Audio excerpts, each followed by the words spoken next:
આજે આપણે ધોરણ 10 વિષય ગણિત ચેપ્ટર નંબર 14 સંભાવનામાં સ્વાધ્યાય 14.1 એનો 25મો દાખલો જોવાનો છે, જેની રકમ છે નીચેનામાંથી કઈ દલીલો સાચી છે અને કઈ સાચી નથી. એટલે આપણે બે દલીલ આપી છે પ્રશ્ન સ્વરૂપે, દાખલા સ્વરૂપે.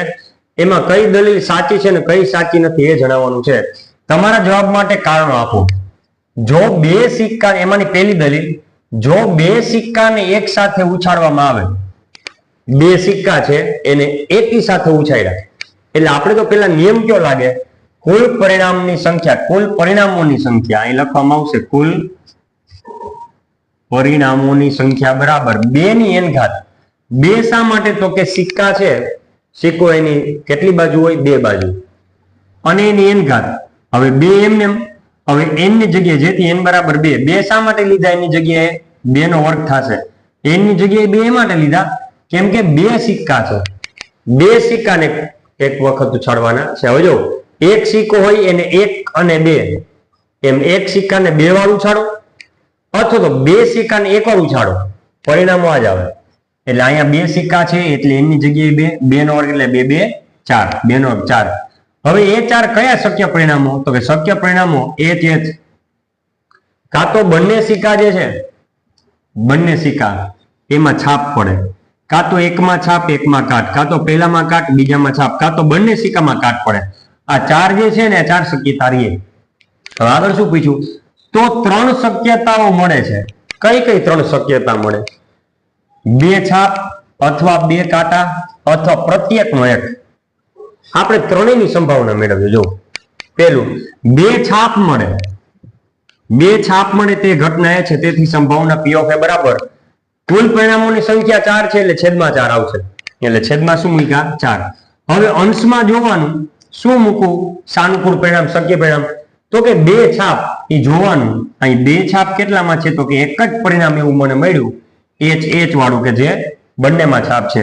તો અંશમાં 1 એટલે 1/4 આપણો જવાબ.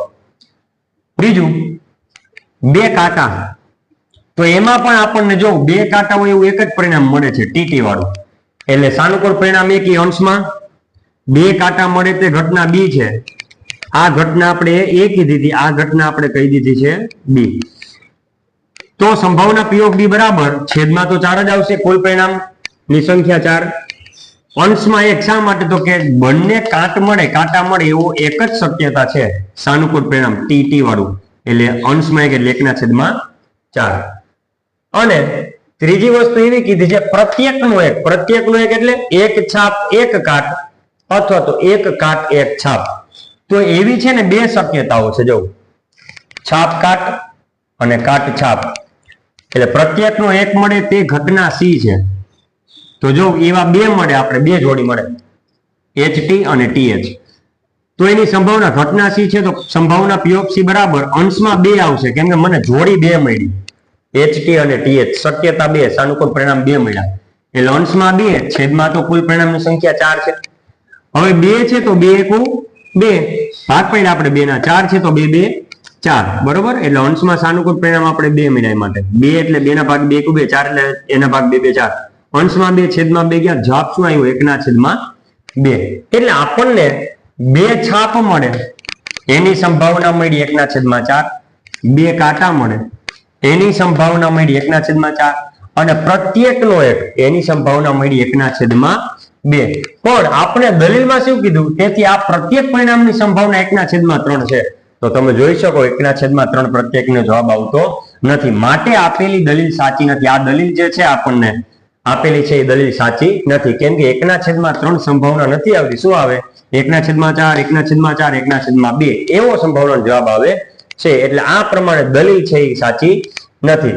હવે આપણે જોઈશું બીજી દલીલ. તો જો બીજી દલીલ શું કહે છે?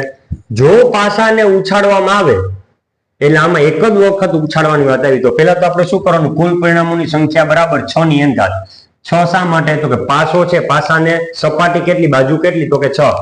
હવે n ની જગ્યાએ શું મૂકવાની? તો કે પાસો આપણે ઉછાળવાની જ વાત કરી, એક જ વખત ઉછાળવાનો છે, જેથી n બરાબર 1, એટલે n ની જગ્યાએ એટલે 6 ની 1 ઘાત એટલે 6. હવે શક્ય પરિણામો કયા કયા? કે જો હું પાસાને ઉછાળું તો શું પડી શકે? કાં તો 1, કાં તો 2, કાં તો 3, કાં તો 4, કાં તો 5 ને કાં તો 6.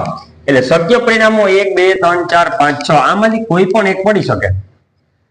તો બે શક્ય પરિણામો મળે છે. આમાં આપણને કીધું યુગ્મ સંખ્યા અથવા અયુગ્મ સંખ્યા. યુગ્મ સંખ્યા એટલે બેકી સંખ્યા, અયુગ્મ સંખ્યા એટલે એકી સંખ્યા. હવે આપણે પૂછ્યું એવું કે તેથી અયુગ્મ સંખ્યા મળવાની સંભાવના 1/2 છે. તો કુલ પરિણામોની સંખ્યા બરાબર 6 ની n ઘાત, n એટલે 1, કેમ કે એક જ વખત આપણે પાસો ઉછાળ્યો છે, જ્યાં n બરાબર 1, 6 ની 1 ઘાત એટલે 6 ની 1 ઘાત એટલે 6.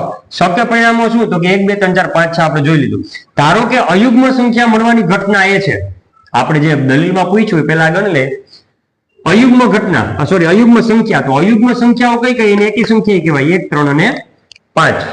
હવે ઘટના એ છે તો સંભાવના p ઓફ a બરાબર છેદમાં તો 6 જ આવે, કેમ કે કુલ પરિણામની સંખ્યા કેટલી 6. હવે અયુગ્મ સંખ્યા કેટલી મળી આપણી પાસે? 3. તો અંશમાં 3, 3 ના ભાગ પડ્યા 3 1 3, 6 ના ભાગ પડ્યા 3 2 6, ઉપર 3 નીચે 3 ગયા, જવાબ છે 1/2. એટલે કે આપણને જે દલીલ પૂછી અયુગ્મ સંખ્યા મળવાની સંભાવના 1/2 છે, તો મને જવાબ 1/2 આવ્યો કે નહીં? એટલે જેમ આપણે રકમમાં આપ્યું સંભાવના 1/2 જ આપણે જવાબમાં આપ્યું 1/2. તો આથી આપેલી દલીલ સાચી છે. આપણી જે દલીલ છે કેવી? સાચી. કેમ કે રકમમાં જે કીધું એ જ આપણે જવાબ આવ્યો. અહીંયા આપણો દાખલો પૂરો. શું કીધું? અયુગ્મ સંખ્યા મળવાની સંભાવના 1/2 છે, તો કે આવ્યું 1/2, તો દલીલ સાચી. પણ જો કદાચ હું અત્યારે હવે એક્સ્ટ્રામાં ગણાવું છું, કદાચ આમ પૂછ્યો તો કે યુગ્મ સંખ્યા મળવાની સંભાવના 1/2 છે, તો શું થાત દલીલનું? તો જો ધારો કે યુગ્મ સંખ્યા મળવાની ઘટના બી છે. હવે યુગ્મ સંખ્યાઓ કઈ કઈ? એટલે બેકી સંખ્યાઓ કઈ કઈ? તો કે 2 4 અને 6. કેટલા આંકડા મળ્યા? 3. તો જો ઘટના બી તો સંભાવના p ઓફ b, તેથી p ઓફ b બરાબર 3/6. 6 શા માટે? તો કે કુલ સંખ્યા 6 છે, કુલ પરિણામની સંખ્યા 6 છે. સાનુકૂળ કેટલા મળ્યા? સાનુકૂળ એટલે શક્ય પરિણામો, તો કે 1 2 અને 3. 2 4 અને 6 એટલે 3 સંખ્યા મળી. તો અંશમાં 3, 3 ના ભાગ પડ્યા 3 1 3, 6 ના ભાગ પડ્યા 3 2 6, ઉપર 3 નીચે 3 કેન્સલ. તો જવાબ આવ્યો 1/2. એટલે કે જો તમને યુગ્મ સંખ્યા મળવાની સંભાવના 1/2 છે એવો સવાલ પૂછ્યો હોત તો પણ દલીલ કેવી પડત આપણી? સાચી. આથી આપેલી દલીલ સાચી છે આપણે એવું લખત. પણ આપણે તો અયુગ્મનું કીધું એટલે આથી આપેલી દલીલ સાચી છે, ત્યાં આપણો દાખલો પૂરો થાય. તો પહેલો અને બીજો દાખલો આપણે ગણી લીધો. આમ દાખલા નંબર 25 આપણે પૂરો કરીએ છીએ.